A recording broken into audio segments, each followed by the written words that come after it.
The Tale of Peter Rabbit by Beatrix Potter.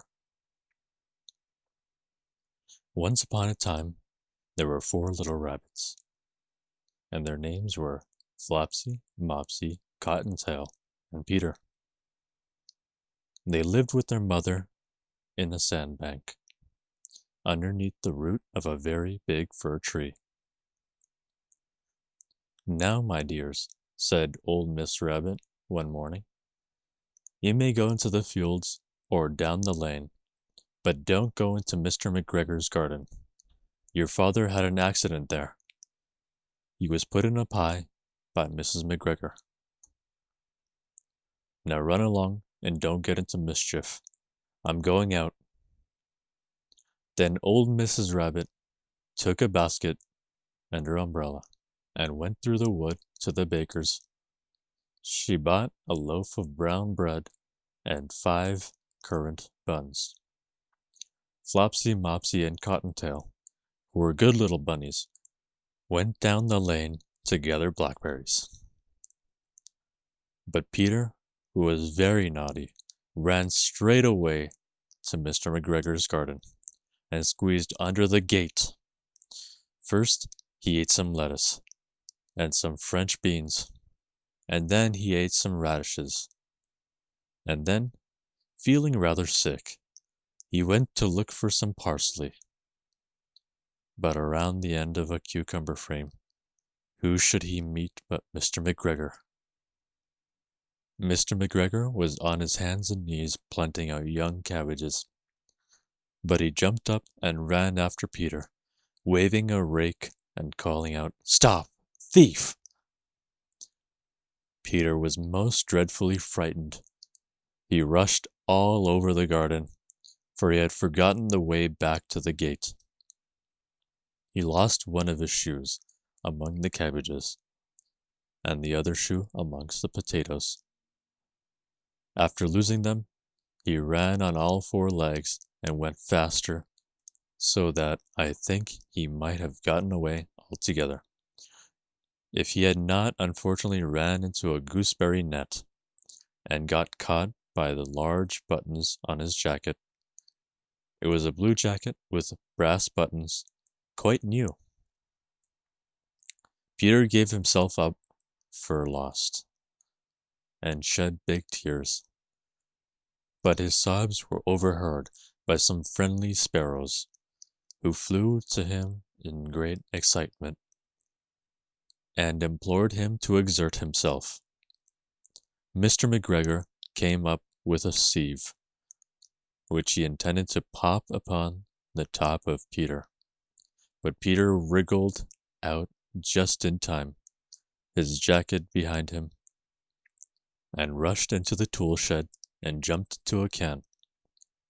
It would have been a beautiful thing to hide in, if it had not had so much water in it. Mr. McGregor was quite sure that Peter was somewhere in the tool shed, perhaps hidden underneath a flower pot. He began to turn them over carefully, looking under each. Presently, Peter sneezed. Kerchoo! Mr. McGregor was after him in no time, and tried to put his foot upon Peter, who jumped out of a window, upsetting 3 plants. The window was too small for Mr. McGregor, and he was tired of running after Peter. He went back to his work. Peter sat down to rest. He was out of breath and trembling with fright, and he had not the least idea which way to go. Also, he was very damp with sitting in that can.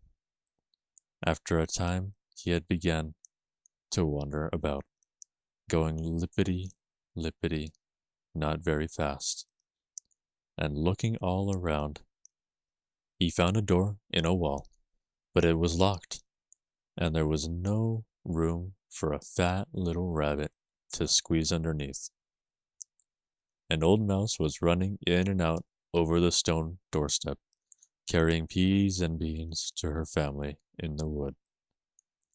Peter asked her the way to the gate, but she had such a large pea in her mouth that she could not answer. She only shook her head at him. Peter began to cry. Then he tried to find his way straight across the garden, but he became more and more puzzled.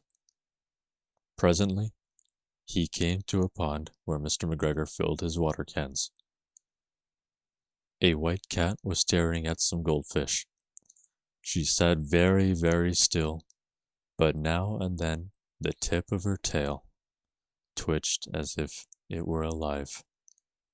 Peter thought it was best to go away without speaking to her.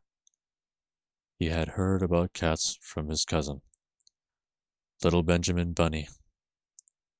He went back towards the tool shed, but suddenly, quite close to him, he heard the noise of a "ho," "scourge," scratch, scratch, scratch. Peter scuttered underneath the bushes, but presently, as nothing happened, he came out and climbed upon a wheelbarrow and peeped over. The first thing he saw was Mr. McGregor hoeing onions. His head was turned towards Peter, and beyond him was the gate. Peter got down very quickly off the wheelbarrow and started running as fast as he could go along a straight walk behind some black currant bushes. Mr. McGregor caught sight of him at the corner, but Peter did not care. He slipped underneath the gate and was safe at last in the wood outside the garden.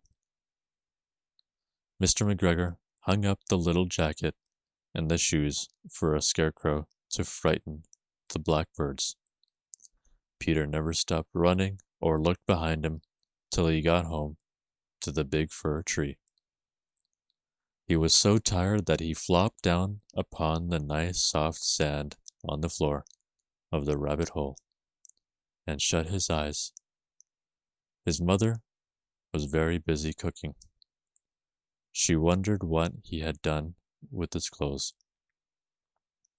It was the second little jacket and pair of shoes that Peter had lost in a fortnight. I'm sorry to say that Peter was not very well during that evening. His mother put him to bed and made some cameline tea, and she gave a dose of it to Peter, 1 tablespoonful to be taken at bedtime. But Flopsy, Mopsy, and Cottontail had bread and milk and blackberries for supper.